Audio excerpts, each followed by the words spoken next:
everyone, this is Akshita Gupta. I have started a YouTube series जिसमें हम जो भी एस्पिरेंट्स के कॉमन टॉपिक्स रहते हैं, कॉमन डाउट्स रहते हैं, उनको एक YouTube सीरीज के through on the Unacademy platform discuss कर रहे हैं. तो in this video I will discuss about the dos and don'ts of the interview. तो जो भी इंटरव्यू में आपको प्रॉब्लम्स रहती हैं, क्या आपको करना चाहिए, क्या आपको नहीं करना चाहिए, वो सब इस वीडियो में हम डिस्कस करेंगे. तो interview preparation is the last stage of the UPSC exam, और इसमें यूपीएससी इंटरव्यू के जो भी प्रॉब्लम्स रहती हैं, जो भी आप बेटर वे में कर सकते हो, वो डिस्कस करेंगे. So let me introduce my self. My name is Akshita Gupta. I have secured all India rank 69 in this year UPSC exam. मेरा बैकग्राउंड मेडिकल साइंसेज से है and I have secured all India rank 28 in the AIPMT exam in the year 2015, और मेरा AIIMS में rank 75 था. I have done my graduation in MBBS from government medical college Chandigarh, और वहीं से मैंने अपनी इंटर्नशिप की है. 2020 में मैंने अपनी इंटर्नशिप की थी एंड उसी ईयर में मैंने अपना अटेम्प्ट दिया था. तो I have secured this in the first attempt, और जो भी मेरी स्ट्रैटेजीज रही है that I am sharing with you. तो इसके लिए मैंने मल्टीपल स्पेशल क्लासेस भी अरेंज की हैं. तो वो फ्री लाइव क्लासेस हैं, आप उसमें आके ज्वाइन कर सकते हो, और उसमें you can use my code, तो उससे आपको काफ़ी हेल्प मिलेगा. So these are the interactive live classes. तो इसमें आप मुझसे इंटरेक्ट कर सकते हो, जो भी क्लास के वक्त डाउट्स होंगे वो क्लियर किए जा सकते हैं. बहुत ही कॉमन टॉपिक्स हैं, जैसे कि जो भी आंसर राइटिंग में कैसे अप्रोच करना है, करंट अफेयर्स को कैसे अप्रोच करना है, जो GS 1, 2, 3, 4 इन सब में कैसे अप्रोच करना है. ऑल्सो एक प्लस कोर्स भी लॉन्च किया है, जिसमें आंसर राइटिंग पे बहुत डिटेल में फोकस किया है कि कैसे आप आंसर राइटिंग को इम्प्रूव कर सकते हो, और कैसे आप प्रीलिम्स और मेंस के बीच में इसको बहुत अच्छे से प्रिपेयर करके मेंस में हाईएस्ट स्कोर कर सकते हो. So now coming to the interview. Interview is the last and the easiest part of the UPSC journey. So you come with prelims, you go with mains, and then you come to interview. तो prelims I feel is the most difficult exam. Then mains आता है. mains में it test your endurance, आपकी knowledge, आपकी presentation, और आप कैसे अपने opinion देते हो, वो मैटर करता है. Now interview comes with that check your opinion and overall personality. तो इंटरव्यू की अप्रोच थोड़ी डिफरेंट रहती है. इसमें it is after testing your knowledge. So after testing your knowledge and endurance, it's time to check the personality overall. तो अब इसमें आपकी ओवरऑल पर्सनैलिटी चेक की जाती है. कैसे आप खुद को प्रेजेंट करते हो, कैसे आप अपने ओपिनियंस, अपनी नॉलेज को यूज करके अपनी पर्सनैलिटी को रिफ्लेक्ट करते हो. कुछ पर्सनैलिटी के ट्रेट्स होते हैं, जैसे कि कॉन्फिडेंस कितना है, आप कैसे एक ओपिनियन को प्रेजेंट कर रहे हो, आप कैसे कॉन्ट्रोवर्शियल इश्यूज को हैंडल कर रहे हो, आप कैसे अपने आप को, अपनी हॉबीज को रिफ्लेक्ट कर रहे हो, अपनी स्टेट को आप कैसे रिप्रेजेंट कर रहे हो. तो इस तरह की चीज़ों को इंटरव्यू में देखा जाता है. यूजुअली आपके पास DAF होता है, डेफ डिटेल एप्लीकेशन फॉर्म. तो वो डिटेल एप्लीकेशन फॉर्म आप यूपीएससी में सबमिट करते हो. तो डेफ 2 होता है, वो आप सबमिट करते हो आफ्टर द मेंस, और जो भी उसमें डिटेल्स होती हैं उसके बेसिस पे आपसे इंटरव्यू में क्वेश्चंस पूछे जाते हैं. यूजुअली डेफ के बेसिस पे ही होता है. कुछ क्वेश्चंस थोड़े आउट ऑफ द वे हो सकते हैं, और जो वो क्वेश्चंस होते हैं they can be from the current affairs.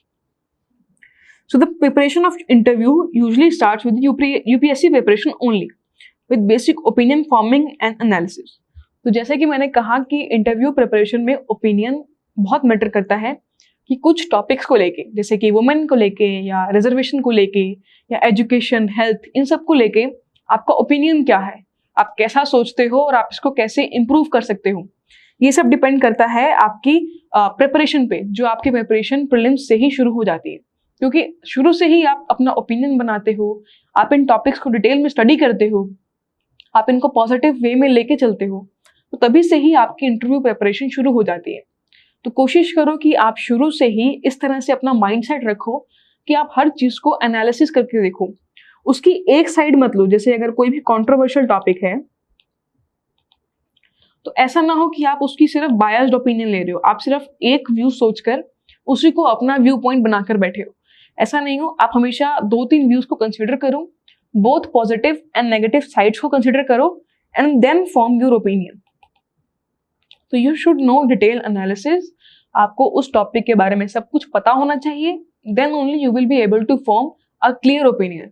ऐसा ना हो कि आप एक जगह से सुनकर अपना ओपिनियन बना रहे हो, and then it looks like you are biased to something.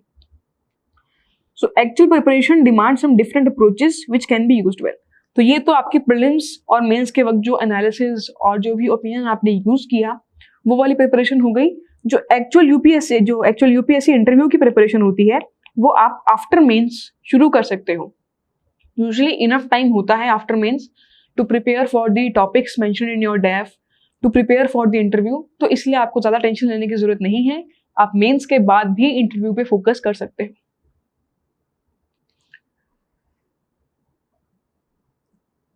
So now what are the dos for the interview. अब आप ऐसी क्या चीजें हैं जो इंटरव्यू के लिए करनी चाहिए.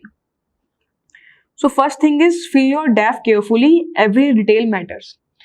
तो जो आप डिटेल एप्लीकेशन फॉर्म देते हो उसमें काफी सारे कॉलम्स रहते हैं, जैसे कि आपकी हॉबीज क्या हैं, आप कौन सी स्टेट को बिलोंग करते हो, आपके कैडर्स कैसे हैं, या आपने अचीवमेंट्स क्या हैं, आपके स्पोर्ट्स क्या हैं, आपकी लीडरशिप क्वालिटीज क्या हैं.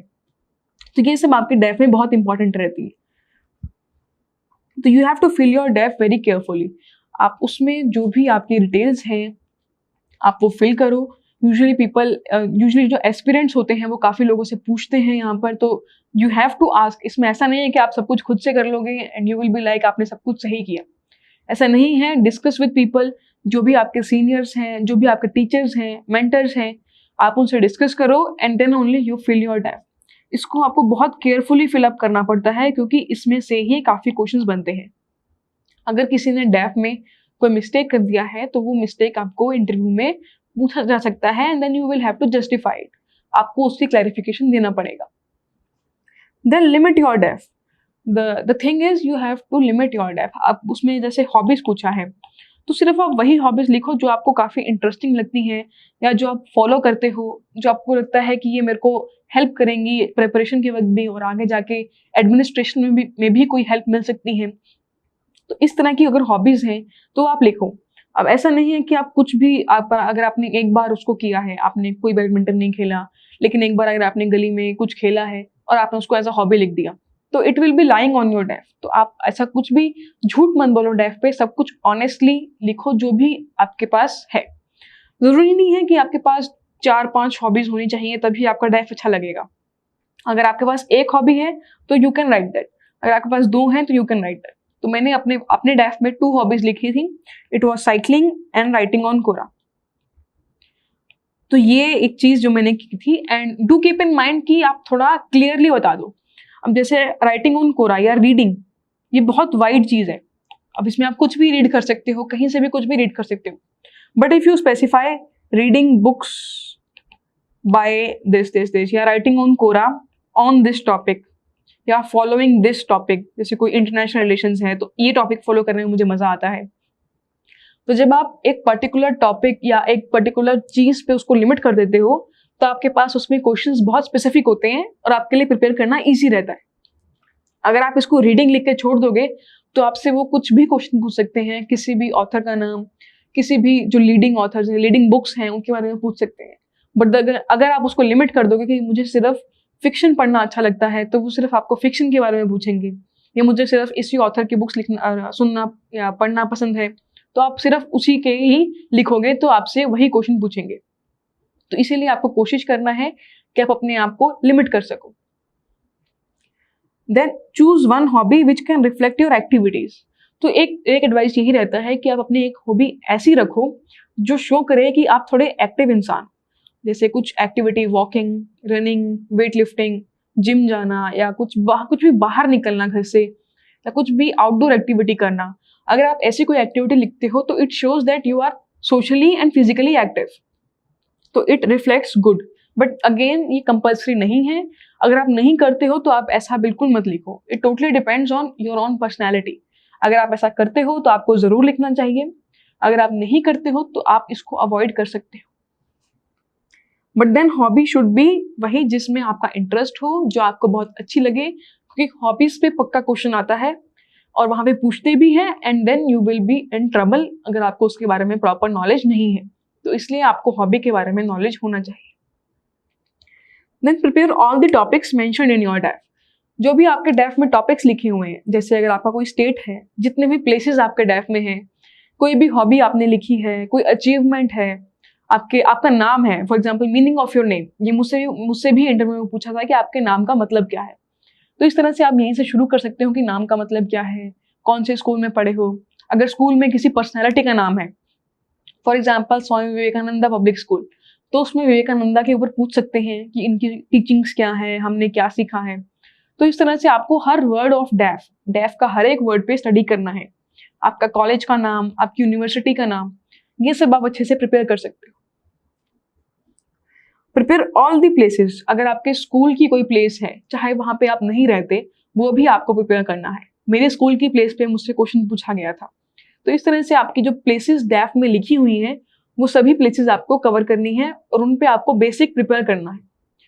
ज़्यादा डिटेल्स की ज़रूरत नहीं पड़ती है कि आप उसको डेप्थ में चले जाओ, बट आप बेसिक्स, जैसे किस लिए वो फेमस है, वहाँ पर ऐसा क्या चीज़ बहुत फेमस है, किस नाम से जानी जाती है, उसका नाम ये क्यों है, वहाँ की फेमस टूरिस्ट प्लेसेस क्या हैं, तो इन सब पे आप प्रिपेयर कर सकते हो।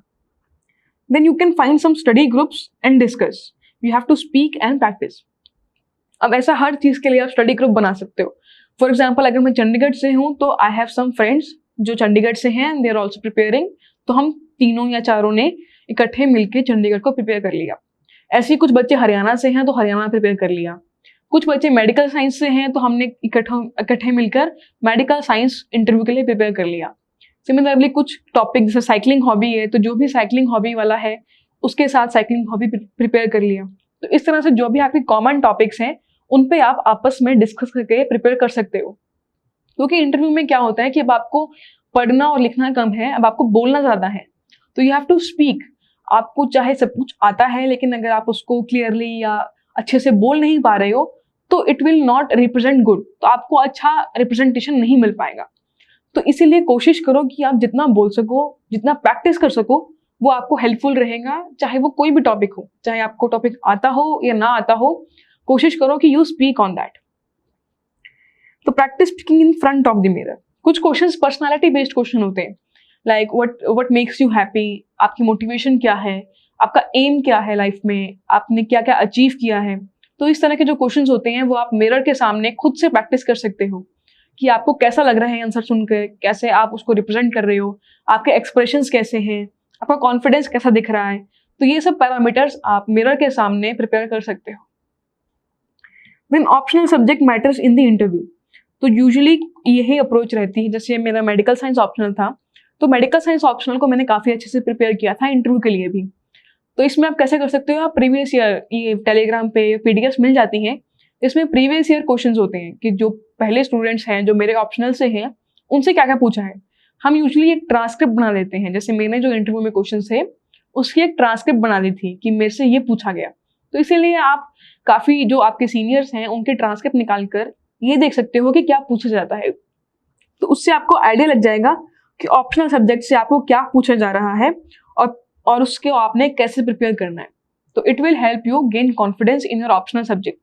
और ऑप्शनल सब्जेक्ट बहुत इंपॉर्टेंट है। अगर आपने अपना ऑप्शनल ग्रेजुएशन से अलग चूज किया है तो ये क्वेश्चन पक्का आता है कि आपने अपना ग्रेजुएशन ऑप्शनल क्यों नहीं रखा। तो जैसे मेरा ऑप्शनल मेडिकल साइंस था तो वो भी बहुत खुश थे कि मैंने अपना सेम ऑप्शनल रखा है। अगर मेरा ऑप्शनल कुछ और होता तो मुझसे क्वेश्चन पक्का पूछा जाता कि आपने ऑप्शनल चेंज क्यों किया। तो इन सब के लिए भी आपको रेडी रहना है। Then newspaper reading is must. Try to gather good lines and opinions out of it. तो अब न्यूज़पेपर रीडिंग चाहे आपने प्रीलिम्स में कैसे भी की है, मेंस में कैसे भी की है, इंटरव्यू के लिए newspaper is very very important, क्योंकि इससे आपको daily updates, specially 3 days before interview, अगर आपका इंटरव्यू आज है तो आपको एटलीस्ट 3 days पहले से ही और इवन आज भी न्यूज़पेपर पढ़ के जाना है। तो इसीलिए आपको सेम डे न्यूज़पेपर भी पढ़ना है, क्योंकि वो सुबह की हेडलाइन का क्वेश्चन पूछ लेते हैं कि आपने आज न्यूज़पेपर पढ़ा तो हेडलाइन बताओ क्या थी, एंड देन उसके ऊपर डिस्कशन शुरू हो जाती है। तो newspaper reading is very very important. और वहाँ से आप अच्छे ओपिनियंस, अच्छे पॉइंट्स, अच्छी लाइन्स नोट डाउन कर सकते हो, and then you can present them as your own opinion. ऐसा लगेगा कि ये आपका खुद का ओपिनियन है और आपने खुद से ये बनाया है, लेकिन आपने ये सब न्यूज़पेपर से गैदर किया है। तो it will help you gain confidence in some of the topics जो आपको लगता है कि ये मुश्किल है। Do practice the attire you will carry that day.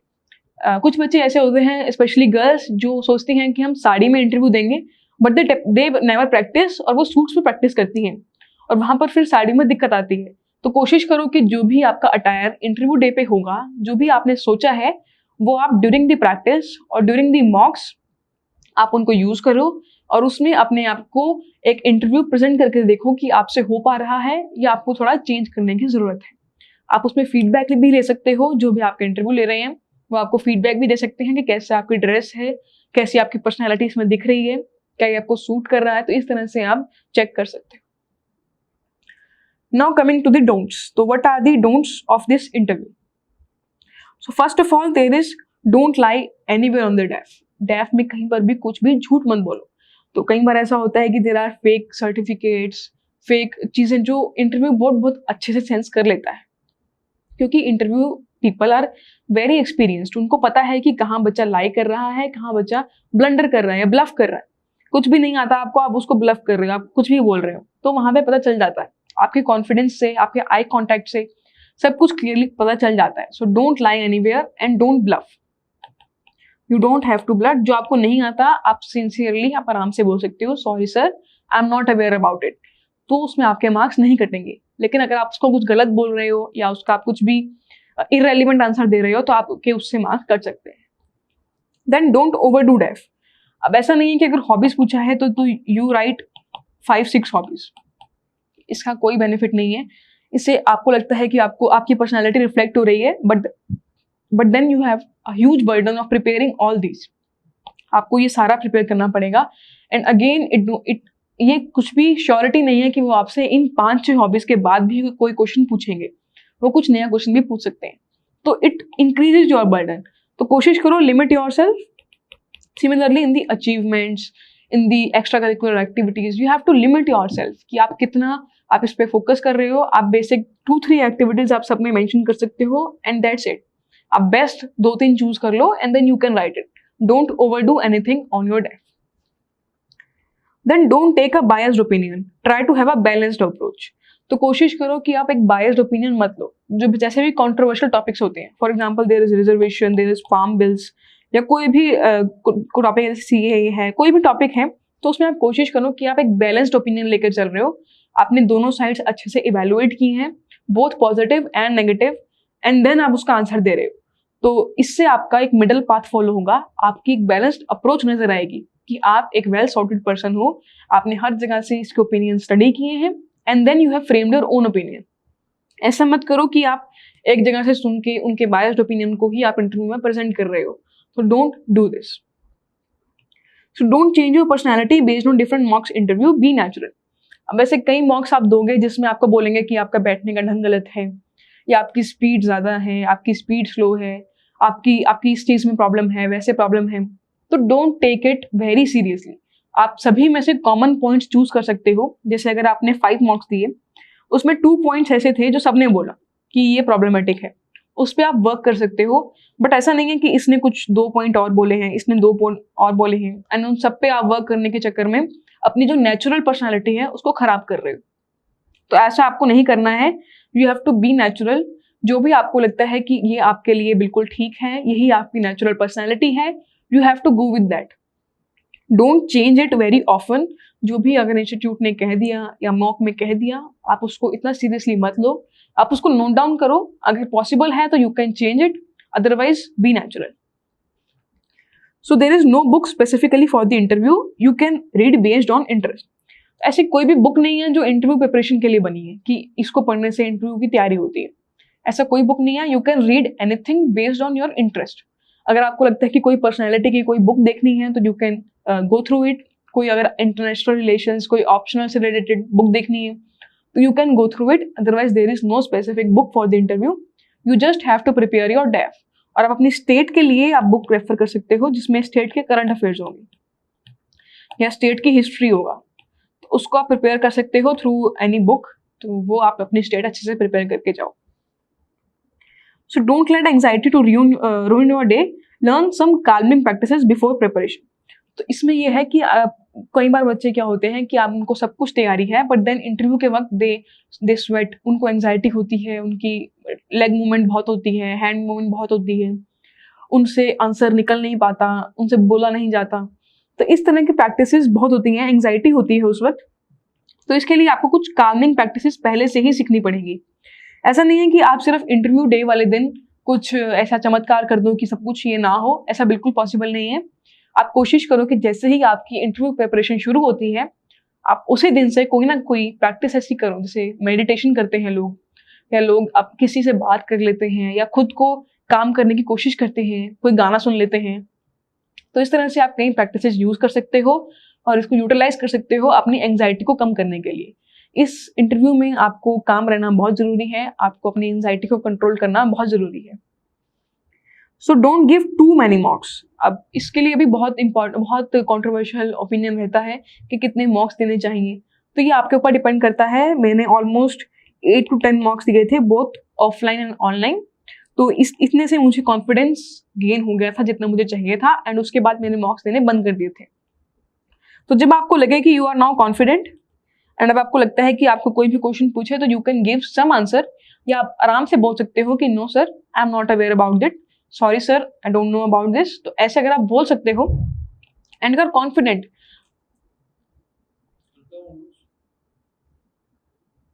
बिजली चमकी, आप लास्ट वाली लाइन दोबारा बोलिए। So if you are very confident and you feel like कि अगर आपसे अभी भी कुछ भी पूछा है and you can give the answer on this, तो you can stop giving the marks. But अगर अभी भी आपको लगता है कि अभी भी मेरा कॉन्फिडेंस इतना डेवलप नहीं हुआ है, अभी भी मेरी प्रिपरेशन वीक है, तो you can keep giving the marks और ये आपको हेल्प करेगा till the last interview day. Then you have to limit yourself and be confident. अब ऐसा नहीं है कि इंटरव्यू में आप इतना कुछ पढ़ सकते हो, इतना वाइड एरियाज हैं, डेफ के ऊपर कितना भी आप स्टडी कर सकते हो, आप हर टॉपिक पे PhD कर सकते हो। Then also you will feel कि मेरा कुछ ना कुछ रह गया। तो interview preparation is never complete. आप कॉन्फिडेंट रहो कि जितना आपने प्रिपेयर किया है दैट इज सफिशिएंट, और इतने में ही आप अच्छे से आंसर दे सकते हो। एटलीस्ट आपका डेफ और बेसिक चीजें अच्छे से प्रिपेयर हो, बाकी कुछ भी पूछा जा सकता है, आप उसमें आराम से सॉरी सर या मना कर सकते हो। कोई ऐसा नहीं है कि आपको हर आंसर देना है वहां पे। So interview is the last and the most interesting part. So take interest in the interview, show interest in your personality.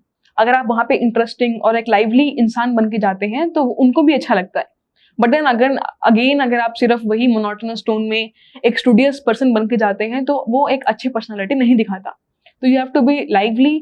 If possible अगर आप थोड़ा ह्यूमर दिखाओ वहां पर आप काम होकर बैठो, वहां पे एंग्जाइटी ना हो, तो अगर ये तरीके आप यूज करते हो you can secure very good marks in the interview. So try to show your self best in those 30 minutes. So सिर्फ 30 मिनट्स में they are judging you, so you have to show your best and don't make any blunder. वहां पर आप कुछ गलत या कुछ ऐसा कॉन्ट्रोवर्शियल पॉइंट मत रखो, क्योंकि उससे आपके मार्क्स बहुत ज्यादा डिडक्ट हो सकते हैं। So it's okay if you don't answer to any question, या आप उसमें अगर नहीं ठीक से बोल पाए, कोई बात नहीं। There are multiple questions, at least आपसे 30 to 40 क्वेश्चन पूछे जाएंगे। तो अगर आप उसमें 1 या 2 क्वेश्चन में कुछ गड़बड़ कर भी दिया तो इट डजंट मैटर। आपके अगर 30 क्वेश्चंस भी ठीक हैं तो you will have a good overall impact. तो it is your overall personality which will be judged. So don't think कि अगर आपको 1-2 क्वेश्चन नहीं आता होगा तो आपसे नहीं हो पाएगा, ऐसा नहीं है। आप बस ब्लंडर नहीं करो और कॉन्फिडेंस होके वहां पर जाओ। नहीं आता तो आप सॉरी बोल सकते हो, और आपको आता है तो आप उसको अटेम्प्ट कर सकते हैं। तो इसी कॉन्फिडेंस के साथ अगर आप जाओगे तो आपका इंटरव्यू काफी अच्छा हो सकता है। So all the best, good luck for the exam. So let's crack it. Thank you.